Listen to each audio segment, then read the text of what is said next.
I've probably been asked 1,000 times, where do I buy opal jewelry? So I decided that I would put together a video on how to buy it, where to buy it, and how to make it yourself.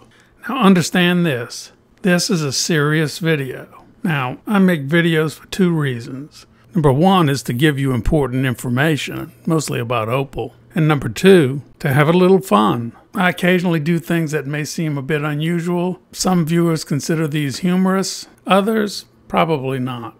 Definitely not. So, if you come across one of these unusual segments, just skip over it. You don't have to subject yourself to mindless chicanery. What is chicanery anyway? So hang in there. You will learn so much about opal jewelry that one day you'll have your own show on the Home Shopping Network. And you'll probably win the lottery too. Today I'm going to be talking only about Australian and Ethiopian opal jewelry.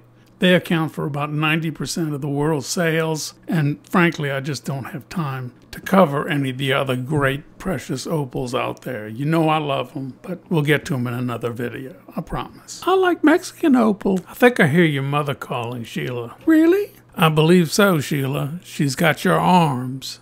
Buying opal jewelry is a very complex topic, and it's very important to understand that opal is a very difficult stone to buy. With diamonds, all you have to do is judge the color, clarity, cut, and carat weight to get an exact price. The 4 C's apply pretty much to other gemstones, although it's a little bit more complex. If you evaluate based on the 4 C's, there are not set prices like there are for diamonds. Plus, colored gemstones, you have to deal with heat treatment and fracture filling. It's a little bit more difficult. In comparison, opal is extremely complex. They can have any one of a dozen or more colors in any possible combination.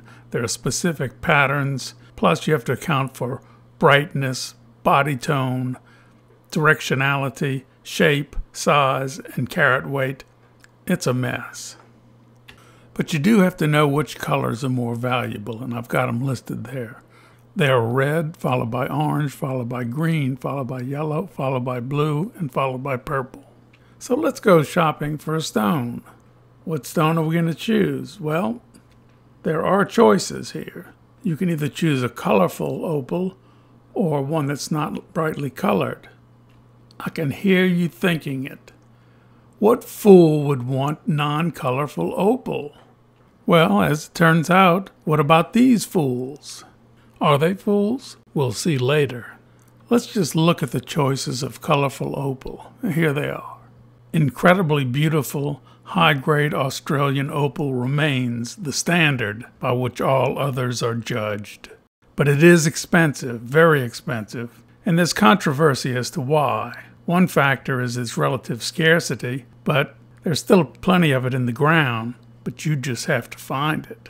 Many miners like to hoard the good stuff, and only money, and usually a lot of it, might possibly convince them to relinquish it. Because of its beauty and value, high-grade Australian opal is considered to be an heirloom gem, one that you might want to give to the Queen or donate to a museum, after you die, of course.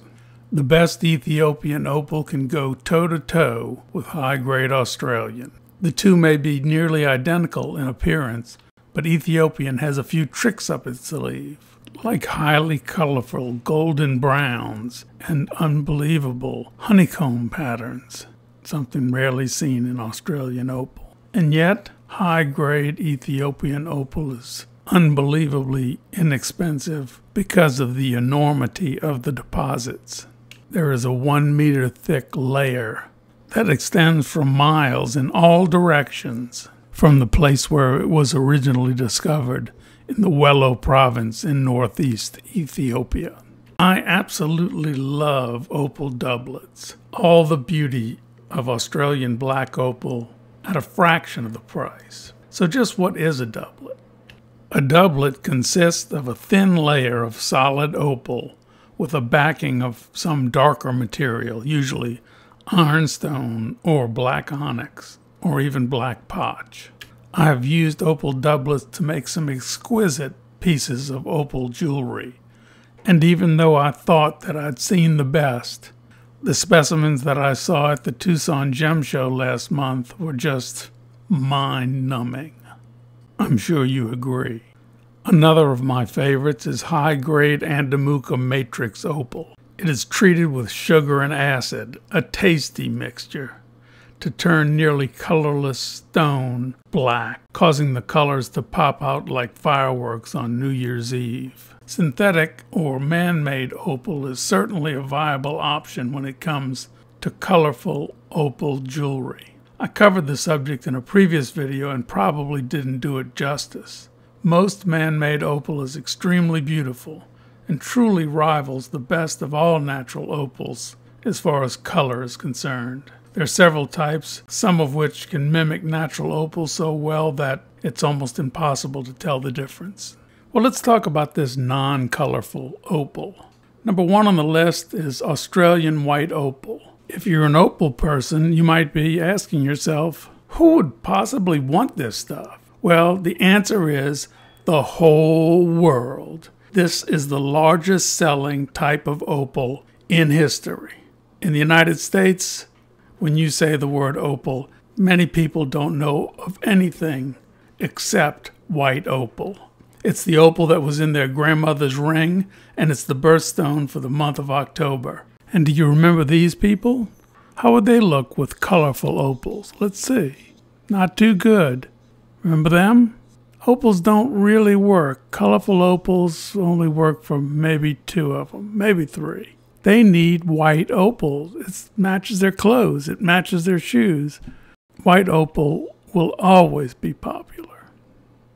Let's not forget about the other opals with very little color. Low-grade Ethiopian opal. In these, the background color is off. People don't want dirty-looking opals. In this, the background's too clear. You can't even see the color. These are low-grade, but guess what? They look like Australian white opal. So I got some great news for Grandma.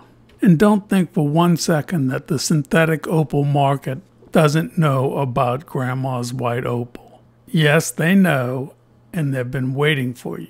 There it is, ready to cut. Every single video I've ever done, people say, how much does it cost? I really don't like to give the prices of opal, and usually I sort of dance around the issue. Now I'm ready to get down to brass tacks and give some numbers on these things. Remember, these are my numbers, my opinions. You can disagree with them. The ranges are pretty wide, but this is where I see the prices today in 2020. I recently saw a black opal advertised for $32,000 a carat. As far as I'm concerned, although black opal is the most valuable and perhaps the most beautiful of all, if you pay more than $5,000 a carat, you're either doing it to show off or you've gone completely insane. This is the price that I have for high-grade crystal Australian light opal. I think it's a wide enough range to give me a little wiggle room. High-grade Ethiopian opal is by far the best value for solid opal. Some say that AAA rough, that's the highest grade, is getting scarce, but I can't confirm this. I'd like to point out that anytime somebody tells me that something is getting scarce or the price is going up, invariably they have something to gain by that happening. The range that I have for white opal is pretty broad. Things near the higher end are getting into the semi-crystal area, bordering on high-grade opal.